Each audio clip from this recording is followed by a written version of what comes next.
काशिफ महमूद साहब, मैं मथीरा साहिबा से कहूँगा कि वो एक गाने पे जो है मॉडलिंग कर सकती हैं।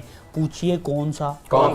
वो गाना होगा वोट को इज्जत दो, वोट को इज्जत दो। और वो एक फ्रेम खुलेगा यादगार पे, वहाँ पर ये जो है वो शूट होगा।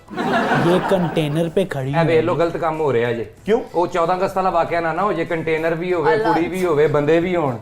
वैसे अगर जो है मथीरा वहाँ पे मॉडलिंग करेंगी तो जमहूरियत और मजबूत होगी। वैसे एक बात बताओ, 14 अगस्त वाला जो वाकया था वो आई बिलीव, क्योंकि I have travelled in Pakistan, बिल्कुल वो बिल्कुल पाकिस्तान को डिफेम करने की एक भरपूर कोशिश थी। ऐसा बिल्कुल नहीं होता।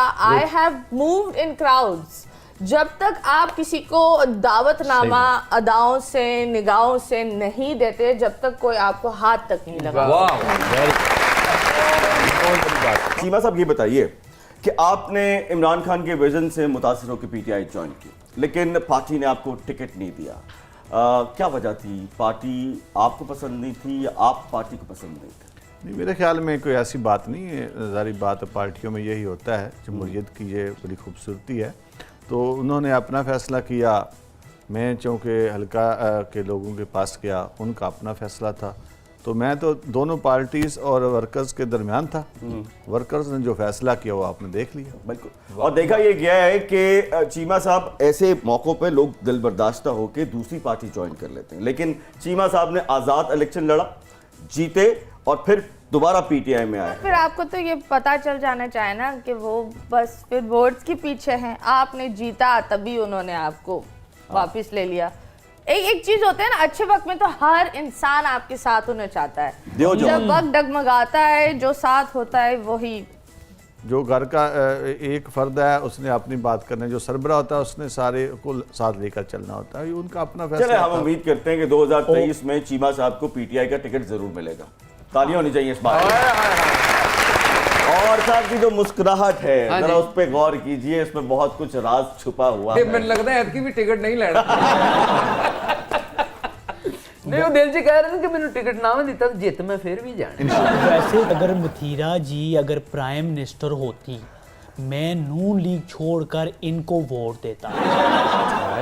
ये देखिए, ये जमहूरियत है। ये है आपकी बात का जवाब अभी आ गया। राणा साहब, वोट अगर तुसी इन्हां नूं दिंदे ते मियां साहब दा ओ नारा ते झूठा पै जाना सी, वोट को इज्जत दो।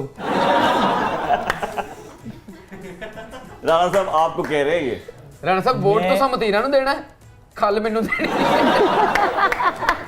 वैसे मैं बताऊं कि फैसलाबाद में चीमा साहब बड़े जो है वो सपूत पैदा हुए हैं, उनमें से एक सपूत राणा सनाउल्लाह भी है। कोई शक नहीं। राणा साहब, तुसी वाकई बड़े मशहूर आदमी हो। राणा साहब वाकई जी फैसलाबाद की पहचान है और मैं समझता हूँ बड़ा अच्छा ये काम कर रहे हैं। Are you sure?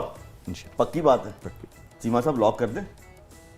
कि चीमा साहब नूं अंदर वाड़ के बाहरों लॉक कर मैं समझना कि नहीं, चीमा साहब ने जो पॉज लिया है ना, उसको गौर करें, उसमें सब कुछ छुपा हुआ। यार 2023 ਤੁਹਾਨੂੰ सब कुछ पता लग जाएगा। ਤੁਸੀਂ ਫੱਫੇ ਕੁੱਟਣ ਮਾਈ ਨਾ ਬੜੋ। ਮੈਂ ਤੁਹਾਡੇ ਵਰਗੀ ਮਾਈ ਰੁਕੀ ਲੜਾਈ ਦੁਬਾਰਾ शुरू करा देती है। ਉੱਪਰ गलत होया, लेकिन मुंडे ने पहले गाल कड्डी सी। और काशिफ साहब, जितनी इन्होंने मेरी और फैसलाबाद की तारीफ की है, हाँ जी, उसके बाद मैं मथीरा से कहूँगा कि तेनू लेके जावा फैसलाबाद। बड़ा इतनी ड्राउनी शक्ल के साथ बोल रहे हैं, फुल आंखें बाहर निकाल कर। थोड़ी मुझ भी गिर रही है। उत्तों कह रहे ने मैं फैसलाबाद दा मशहूर आदमी हां। तुसी वाकई मशहूर हो, लेकिन ਤੁਹਾਡੇ ਤੋਂ ਜ਼ਿਆਦਾ ਮਸ਼ਹੂਰ फैसलाबाद ਦੇ ਕੁਆਲ ਨੇ।